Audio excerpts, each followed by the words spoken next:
So here we are, following our guy Matt Light in his run at PTQ Dragons Mage here in Manchester. He's got a game down to Red Green Tron with his control deck. However, I would say he's got quite a savage little sideboard going on here.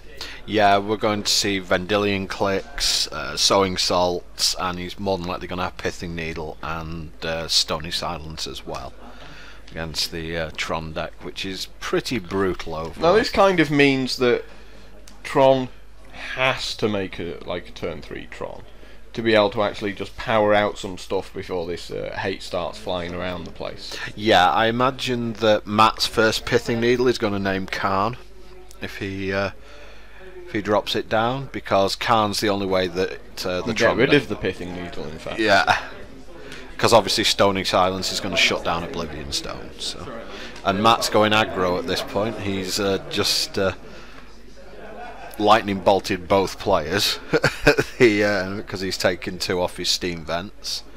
So a handful of burn, by all accounts, there from Matt then. Yep.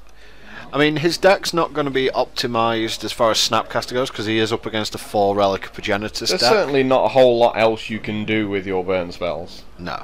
Other than point them at his face. Yeah, but the usual case that Matt will have is to try and get maximum value out of them with Snapcaster Mages, and because he's up against a 4 Relic deck, that's often not going to happen.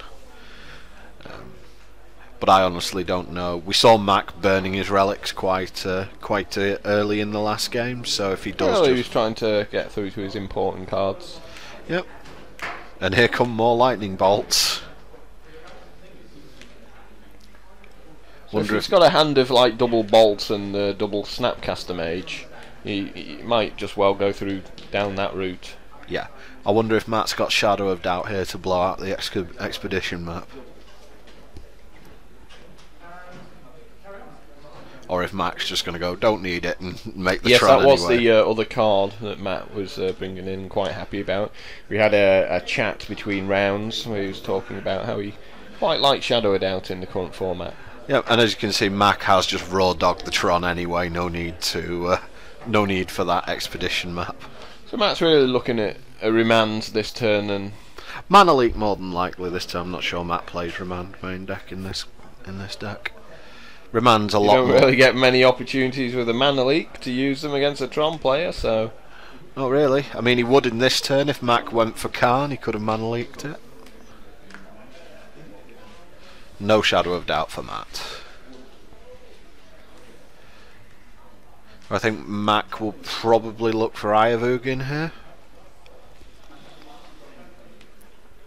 Again though, you can't really afford to Shadow of Doubt if you've got a Mana Leak, because you could see an Oblivion Stone as well. Yep. The other option that Matt could have got there was Ghost Quarter. I think that's a very good option at this point as well, because that's what protects his Tron pieces from Sowing Salt. Yeah, I mean, if Matt doesn't...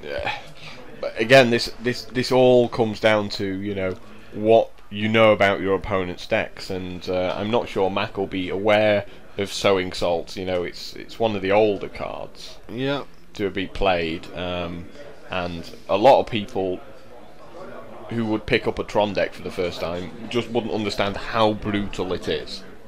Yeah, it's an incredibly devastating spell against Tron. I mean, because first of all, you want your lands to be tapping for 2 and 3, but on top of that, taking 4 lands out of a Tron player's deck, just makes it really hard for them to get up to 6 regulars. Yeah, I mean, the deck is really optimised. The Tron deck is really heavily optimised on its lands. So to take 4 out of the deck is just so harsh. And there's Vendilion Click from Matt. And you also get to look at the guy's hand and see that there's not much there really. Just looking at it, we see, I believe, 4 land and a couple of green searches, so there's not really a huge amount going on there. So I think Matt's line at this point... The green searches are fairly irrelevant, depending on whether they can get land or sort of any artifact, Yep. But and in fact, Matt's line there was keep 'em. Yeah. You know, there's more devastating cards Yep. on the top of his deck. Yeah, he doesn't want Mac to just draw into Wormcoil Engine or something like that. Or even worse, Kozilek or something like that. He really doesn't want to Even give him just the a opportunity. Living Stone. Yep. One thing there, I believe that's Hallowed Fountain from Matt. If it is, he's not bluffing Cryptic Command or doing anything like that this turn. I have Ugin from Mac, so he obviously has that, and he's going to search main phase. I was thinking if Matt has the blowout with the Shadow of Doubt there, that could have been quite good, but I'm not too sure Mac needs to. I'm not too sure he needs to search main phase there. I doubt it's going to make too much of a difference because Matt is pretty much always. Well, Tron going isn't to, a deck that has any instants in it, really. Yeah, I mean it's not really. It's not Everything really a goes at huge deal. sorcery speed in that deck, pretty much. I suppose you don't want Matt to draw another card towards Shadow of Doubt. I don't think he even knows Shadow of Doubt's going to be in there. Well, he saw it game one, so he saw Matt cycle it game one. So, but that's Sundering Titan. That's an old favourite from the Tron deck there. Really is quite a brutal card against Matt as well. Yeah. Potentially just getting rid of every single land in one turn. Yep. Snapcaster Mage targets Lightning Bolt, so Matt really is on the kill you and kill you quickly plan here. Pointing Burn to face is very good at that, though. Yeah, very true. So if all's well for Mac, he should put Matt down to one land next turn with that Sundering Titan if it resolves. Although that's not going to help because he will just die to the Vendilion Click on the swing back. So this has to be Pyroclasm coming off the top of Mac's deck. That's Pithing Needle from Matt. More than likely at this point I would say naming Stone. Yeah, he's going to name Oblivion You Stone. just want to keep your flyer on the board at this point. You don't really care about anything else. You know, Khan is annoying, but Khan's not going to do too much damage to him at this point, I don't think.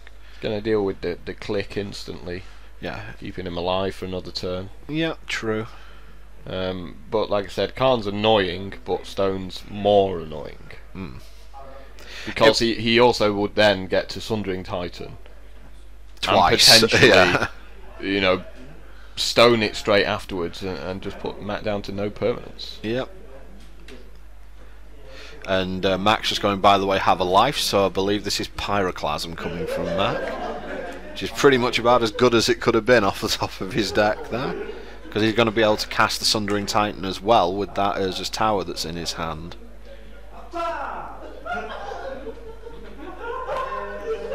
Or did he lay a land that turn?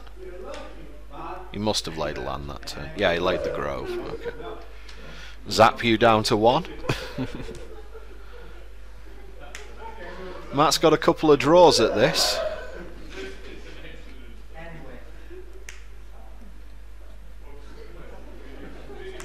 And Matt knows what's coming this turn. It always amuses me when people with really devastating cards in the hand take 20 seconds before playing them, when both player has in fact seen the card. He could well be counting up towards Emrakul, just to see where he's looking at that point. So, 8 mana. Would you care to put half of your lands in the graveyard? Oh, by the way, it's 7/10. It's quite big.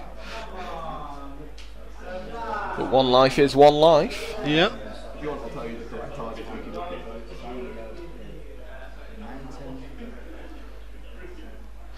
So really at this point it should be 3 lands going into the graveyard unless Mac decides to choose the same land twice. No, if he picks sort of the wrong land as the mountain, you have to announce sort of each land. It's like, that's the mountain, that's the island. Then you go, that should have been the mountain, you know. Yeah, it looks like he's just destroyed 2 lands there. Yeah, you know, easy mistakes for new players to make. I mean, actually knowing all the shock lands and what they are and what they do. Yep. And Matt actually cutting his life total down there with the thing. He's put himself within 2 turns of Sundering Titan range rather than 3. But maybe there's a reason for that.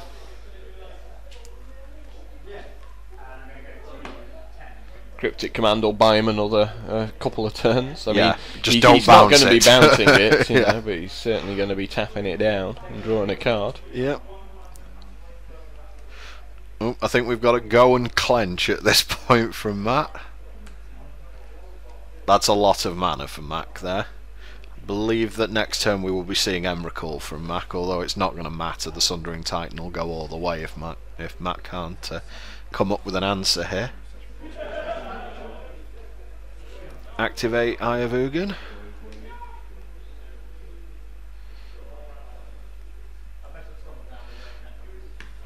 Matt's got a lot of outs here.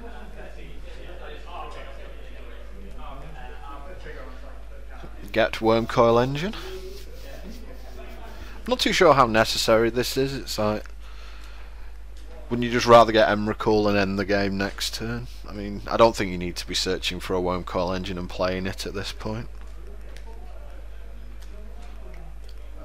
It doesn't change anything. Yeah, that's definitely true. I mean, you're still doing lethal damage. It's a...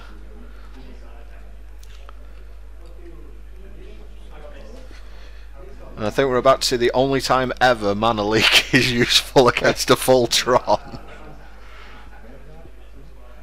No, you don't get 2/3/3s, Mac. It doesn't really change that much as we've discussed, though. I mean, it puts Mac back a turn at this point. Yeah. Whereas if he had gone for Emrakul... And Mac actually missed his attack with Sundering Titan on that turn as well, but it doesn't matter because Matt drew the Lightning Bolt anyway. So after a pretty mishmash game, we'll move on to Game 3 of the quarters.